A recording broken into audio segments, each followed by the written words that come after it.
Hello friends, welcome back to my channel competitive Hindi classes. Friends, आज काफ़ी दिनों के बाद हम वीडियो अपलोड कर रहे हैं और आज जो हम वीडियो बना रहे हैं ये DSSSB के TGT और PGT जनरल पेपर के लिए वीडियो है।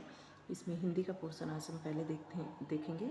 चलिए फ्रेंड्स, हिंदी के पोर्शन के कुछ क्वेश्चन हम यहाँ पर कंप्लीट कर लेते हैं।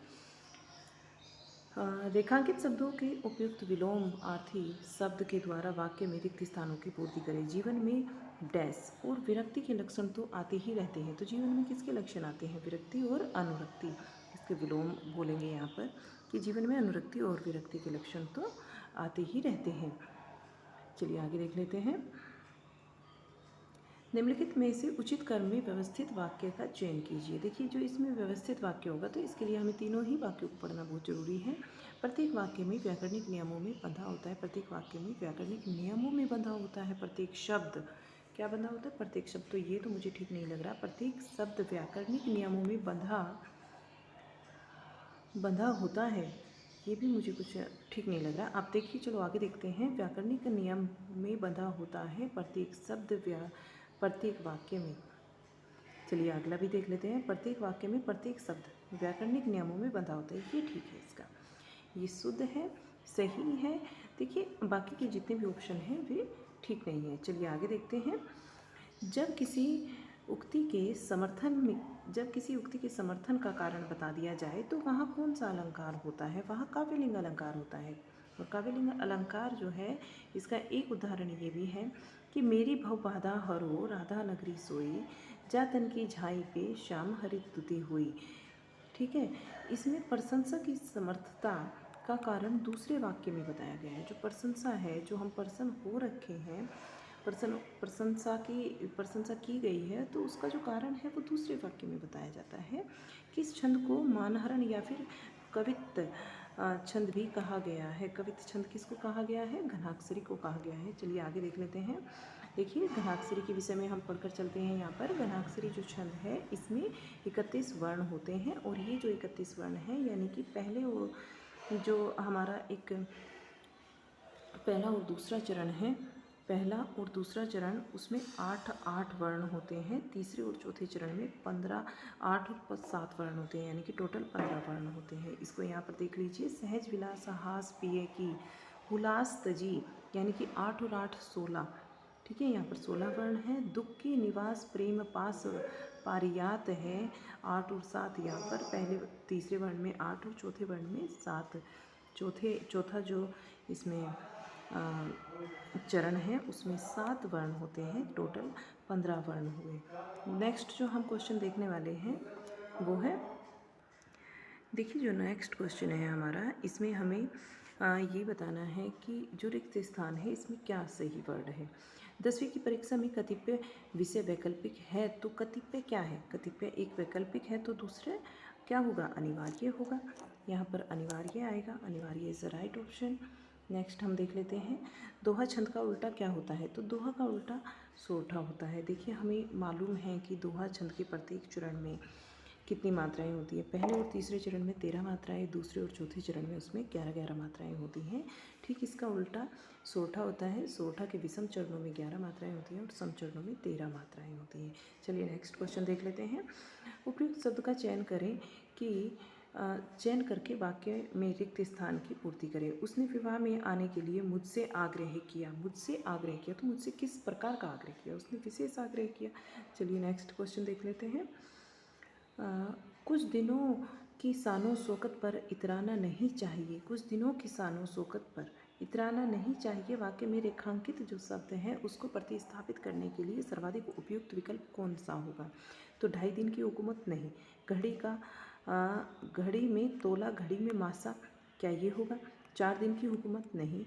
9 दिन की हुकूमत नहीं। तो इसमें 2.5 दिन की हुकूमत, यानी कि कुछ दिन की बात हो रही है। तो सबसे कम बात किसके लिए कही गई है? कुछ दिन के लिए। कुछ दिन की बात हुई है, तो 2.5 दिन की हुकूमत। ठीक है, इसका राइट ऑप्शन होगा। चलिए नेक्स्ट देख लेते हैं।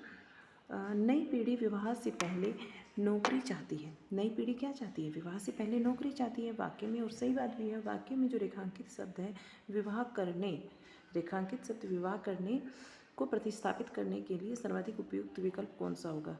घी के दिए जलाने, घर बसाने, घर बनाने, या घर में गंगा बहाने। तो इसके लिए जो राइट ऑप्शन होगा वो घर बसाने से पहले। ठीक है, नेक्स्ट ऑप्शन होगा। नेक्स्ट जो क्वेश्चन है वो देख लेते हैं। नेताजी के भाषण का ऐसा प्रभाव पड़ा कि लोग उठे ही नहीं। वाक्य में रेखांकित अंश को प्रतिस्थापित करने के लिए सर्वाधिक उचित विकल्प कौन सा है? सर्वाधिक उपयुक्त विकल्प इसमें देख लेते हैं। पैसा जमाना, दही जमाना, रुपया जमाना या सिक्का जमाना। सिक्का जमाना होगा, प्रभाव पड़ना सिक्का जमाना होता है। ठीक है, नेक्स्ट क्वेश्चन हम देख लेते हैं। उपयुक्त विकल्प का चयन करें कि वाक्य में रिक्त स्थान की पूर्ति करें। कृषि हमारी अर्थव्यवस्था है। कृषि हमारी अर्थव्यवस्था डैश है। अर्थव्यवस्था की जड़ है, का आधार है, की हड्डी है, की रीढ़ है। कृषि जो है हमारी अर्थव्यवस्था का आधार है। नेक्स्ट हम देख लेते हैं।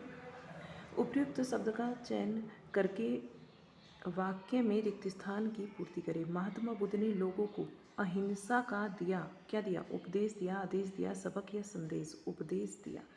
जो दिया इन्होंने वो है उपदेश। नेक्स्ट हम देख लेते हैं। निम्नलिखित में से उचित क्रम में व्यवस्थित वाक्य का चयन करें। तो व्यवस्थित वाक्य का चयन, इसमें सारे ही वाक्य हमको पढ़ने होंगे। सत्य है, शाश्वत है। सत्य है शाश्वत की सूर्य जो है वो पूर्व से उदय होता है। सत्य है कि सूर्य शाश्वत पूर्व से उदित होता है। यह शाश्वत है कि सूर्य पूर्व से उदित होता है। तो यहाँ पर हम टीवी देख लेते हैं कि यह शाश्वत सूर्य सत्य है कि पूर्व से उदित होता है। तो इसमें जो राइट ऑप्शन होगा बेटा वो होगा यह शाश्वत है कि सूर्य पूर्व से उदय होता है। सी ऑप्शन इसका राइट होगा। नेक्स्ट हम देख लेते हैं। निम्नलिखित वाक्य में उसका प्रथम अंश संख्या 1 के रूप में दिया गया है। शेष अंशों के क्रमानुसार व्यवस्थित विकल्प को चुनिए। तो इसमें बिना राष्ट्रभाषा के यहाँ पर क्या होगा? देखिए, राष्ट्रव्यापी राजनीति करना असंभव है कोई भी। तो बिना राष्ट्रभाषा के करना असंभव है। क्या कर ये जो 4 ऑप्शन हैं इनमें हम कैसे इनका मतलब एक वाक्य बनाएंगे? बिना राष्ट्रभाषा के राजनीति और कोई भी राष्ट्रव्यापी राजनीति करना, कोई भी राष्ट्रव्यापी राजनीति करना असंभव है। यानी कि पहले हमारा घ ऑप्शन आएगा। इसमें पहले घ आएगा, फर्स्ट नंबर पे घ, सेकंड नंबर पे राष्ट्रव्यापी, थर्ड पे राजनीति, थर्ड पे क्या आएगा? राजनीति, और 4 नंबर पे होगा ये। ठीक है, ऐसे राइट होगा। चलिए, सी ऑप्शन इसका राइट होगा। नेक्स्ट हम देख लेते हैं। पानी बीच मीन की मीन बीच प्यासी, मीन प्यासी। पानी बीच मीन प्यासी, मोही सुनी सुनी आवई हासी। पंक्ति में कौन सा अलंकार है? बेटा पंक्ति में विशेषोक्ति अलंकार है। पानी के बीच में मीन रह रही है और फिर भी मीन प्यासी है, तो विशेषोक्ति अलंकार है। बढ़ा चढ़ाकर यहाँ पर बात की जा रही है। नेक्स्ट देख लेते हैं।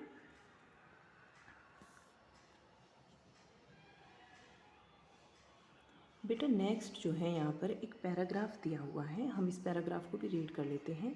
चलिए। गांधी जी विश्वास करते थे कि भारत में उन सब लोगों के लिए पर्याप्त रोजगार जो अपने हाथ पैरों का उपयोग करते हैं और ईमानदारी से काम करते हैं। उनके अनुसार प्रत्येक व्यक्ति काम करने की क्षमता है। प्रत्येक व्यक्ति में क्या है? उनके अनुसार प्रत्येक व्यक्ति में काम करने की क्षमता है